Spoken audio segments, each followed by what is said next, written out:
গেল ২২ এপ্রিল ভারত নিয়ন্ত্রিত কাশ্মীরের পেহেলগামে পর্যটকদের ওপর বন্দুকধারীদের হামলার পর ভারত পাকিস্তানের মধ্যে টানাপোড়েন চলছে। ওই হামলায় পাকিস্তানের মদদের অভিযোগ আনে ভারত, আর তা অস্বীকার করেছে পাকিস্তান। সীমান্তে দুই দেশের সেনাদের মধ্যেও গুলি বিনিময়ের ঘটনা ঘটেছে। পাল্টাপাল্টি বিভিন্ন পদক্ষেপের মধ্যেই ভারতের বিমান পরিবহন সংস্থাগুলোর জন্য আকাশসীমা বন্ধ করে দেয় পাকিস্তান। এ পদক্ষেপের এক সপ্তাহের মাথায় পাকিস্তানের উড়োজাহাজগুলোর জন্য একই নিষেধাজ্ঞা দিয়েছে ভারত। বুধবার ভারত সরকারের এক নোটিশে বলা হয়েছে ৩০ এপ্রিল থেকে ২৩ মে পর্যন্ত পাকিস্তানি উড়োজাহাজের জন্য এই নিষেধাজ্ঞা কার্যকর থাকবে।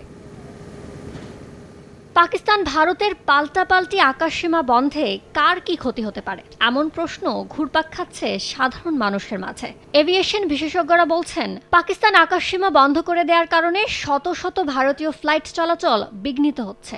এতে ভারতীয় এয়ারলাইন্সের ফ্লাইট পরিচালনায় জ্বালানি এবং ট্রানজিট খরচ উভয়ই বেড়ে যাবে। সেই সঙ্গে লম্বা পথের ফ্লাইটগুলোতে জ্বালানি নিতে মাঝ পথে থামতে হবে, যা ফ্লাইট পরিচালনায় খরচ আরও বাড়িয়ে দেবে। এমনটা চলতে থাকলে ভারতীয় এয়ারলাইন্সগুলোর প্রতি সপ্তাহে প্রায় ৭৭ কোটি রুপি বাড়তি খরচ করতে হতে পারে বলে জানিয়েছেন বিশেষজ্ঞরা। মাস প্রতি তা ছাড়াতে পারে ৩০৭ কোটি রুপি। আর ফ্লাইট প্রতি অতিরিক্ত খরচ হতে পারে ১৩৫০ থেকে $৩,০০০। অবশ্য এমন সিদ্ধান্তে পাকিস্তানের নিজের হাতছাড়া হচ্ছে ওভারফ্লাইট ফি।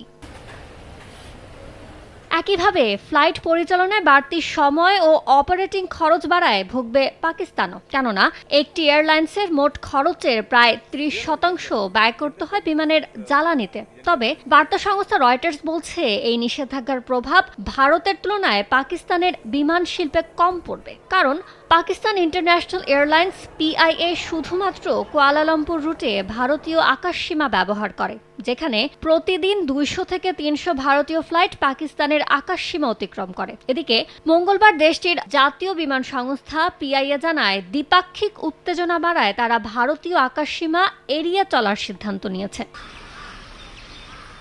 ভারতের জন্য পাকিস্তানের আকাশসীমায় প্রথম বন্ধ হয়নি। এর আগে ১৯৯৯ সালে কার্গিল সংঘাতের পর এবং ২০১৯ সালে পুলওয়ামা হামলার পর ভারতের পদক্ষেপের পাল্টা ব্যবস্থা হিসেবে একই সিদ্ধান্ত নেয় পাকিস্তান।